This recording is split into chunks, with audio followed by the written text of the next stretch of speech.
Olá, começa agora o Buscando Saúde e hoje vamos falar sobre a síndrome do olho seco. Se você tem ou quer evitar, vem saber um pouco mais.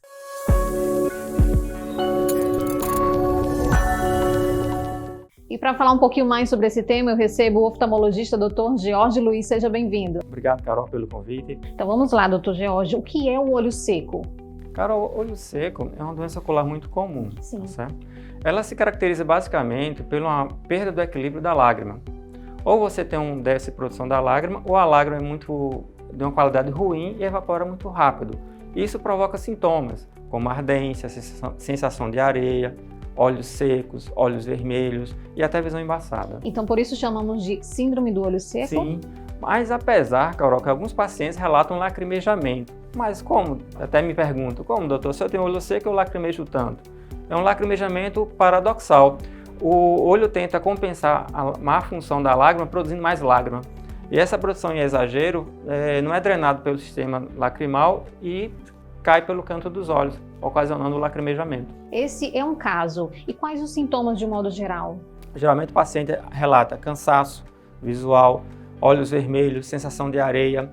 E é muito comum também a flutuação da visão. Ora a visão está bem ou ora a visão está ruim. E geralmente é no final da tarde, após o uso exagerado de telas, smartphones, computadores, né? Então tudo isso em excesso só vai acentuar a síndrome do olho seco. Sim, sim. Tudo em excesso é prejudicial, né? É verdade. E qual o tratamento, Dr. George? Carol, primeiro a gente tem que confirmar a doença, né? A gente tem que classificar a doença, qual tipo de olho seco que o paciente tem.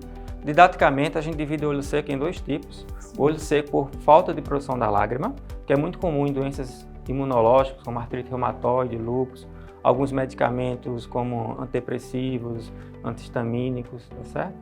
E o olho seco por evaporação. A lágrima é produzida em quantidade adequada, mas a qualidade é ruim. E a causa mais comum, o olho seco evaporativo é responsável por 83% dos casos de olho seco. E dentre as causas do olho seco evaporativo, o mais comum é a disfunção das glândulas de meibômios, que são glândulas que dispomos nas pálpebras que produzem um dos componentes da lágrima, que é a gordura. Esse componente gorduroso tem a finalidade de estabilizar o filme lacrimal, reduzindo a evaporação da lágrima.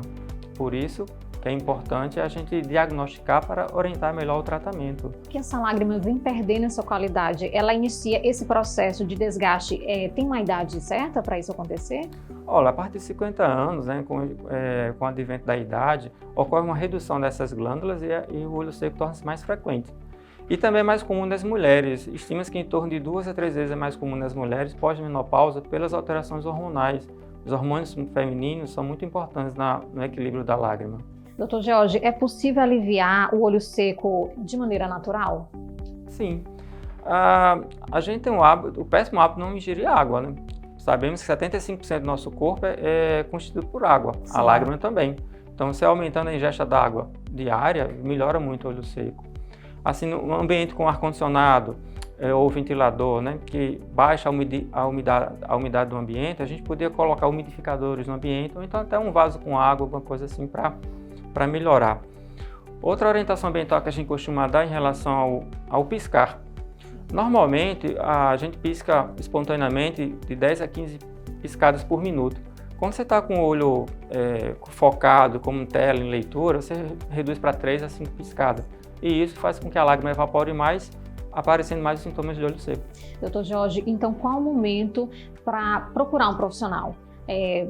Se o pai perceber no dia a dia a criança, ou se esse adulto, ou se um jovem, um idoso, qual o momento ideal para procurar um profissional para não sofrer tanto com esses incômodos no olho? Agora, é uma pergunta bem interessante, porque apenas 30% da população que sofre de olho seco tem sintomas. Então, se você for esperar para procurar o colega oftalmologista só quando tem sintomas, você vai perder um leque grande de pacientes assintomáticos. Ela é uma doença bem engraçada. Tem paciente que tem muito sintoma e a gente, quando vai fazer exame oftalmológico, não encontramos nada. Tem paciente que não sente nada e a gente encontra muito. E tem paciente que sente e a gente encontra. Então, assim, a gente recomenda que faça o seu exame periódico, anual, com o seu oftalmologista, e durante o exame, mesmo que você não apresente sintomas, o colega oftalmo vai ser capaz de diagnosticar a doença e te orientar um tratamento. No caso de pessoas que possuem, que fazem tratamento com lentes de contato, essas pessoas começam a usar lente de contato, elas podem desenvolver a síndrome do olho seco? Sim, Carol. A lente de contato é um dos fatores causais do olho seco. Estima-se que após 2 anos de uso de lente de contato, o paciente já começa a apresentar sintomas de olho seco, né? Por quê? Porque a lente de contato, ela precisa de água para umidificar, para ficar confortável. E ela vai puxar água de onde? Da lágrima. Então, esse uso excessivo das lentes de contato pode ocasionar um olho seco. E também tem uns trabalhos mostrando que a lente de contato também agride essas glândulas meibômias, que eu falei no início da nossa entrevista. Agredindo essa glândula, ele também produz um olho seco também. E falando em lágrimas, com relação à lágrima artificial, ela existe? Sim, são os famosos colírios lubrificantes, né? Hoje a gente tem um rol grande de colírios. Eles são classificados de acordo com a composição química. Hoje está muito moda o ácido hialurônico, né? Para preenchimento, para rejuvenescimento facial. E hoje o melhor colírio que nós temos é a base de ácido hialurônico também. Porque além dele umidificar, ele tem algumas propriedades anti-inflamatórias, cicatrizantes, que ajudam muito na doença do olho seco. Por quê? Porque a gente sabe que o olho seco não tem cura, né? É bom deixar claro, né? Deixar claro. Ela tem controle. A gente consegue aliviar os sintomas, né? Então são medicamentos que a gente vai ter que usar por muito tempo. Quais as dicas que o senhor pode passar para os nossos telespectadores com relação aos cuidados no dia a dia, para evitar que esse olho seco não seja uma síndrome que chegue a ser crônica? Crônica ela sempre vai ser, Carol. A gente consegue amenizar os sintomas, né? Com as orientações ambientais que a gente comentou, umidificar o ambiente. Pessoas que já têm um desconforto na fotofobia, usar um óculos escuro ao sair de casa porque protegem do vento, da poeira, também reduz os sintomas, tá certo? Aumentar a ingesta d'água, né? E usar os lubrificantes oculares, os colírios, né? E quais as indicações para as crianças nesses tempos atuais que estamos vivendo? Eu mudei um pouquinho a minha abordagem nas crianças, Carol.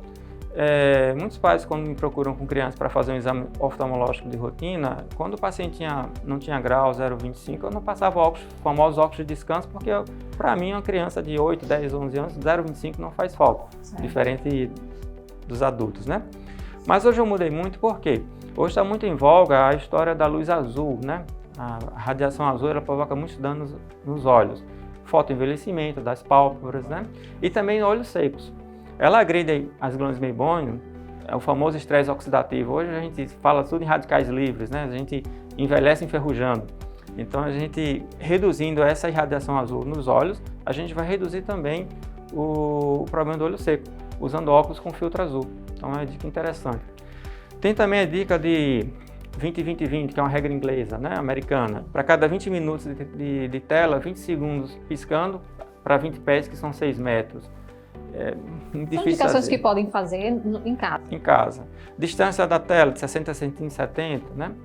A história de umidificar o ambiente. São algumas dicas que a gente ajuda os pacientes a melhorar o conforto. Dr. Jorge, foi muito importante a sua contribuição aqui no Buscando Saúde. Nós agradecemos a sua presença. Eu que agradeço. Espero ser convidado mais uma vez. Obrigado. Gostou do nosso conteúdo? Então continua conectado. Segue a gente no Instagram, @drplay.tv, no nosso canal do YouTube, drplay.tv, além do nosso portal em produções em podcast. Até o próximo.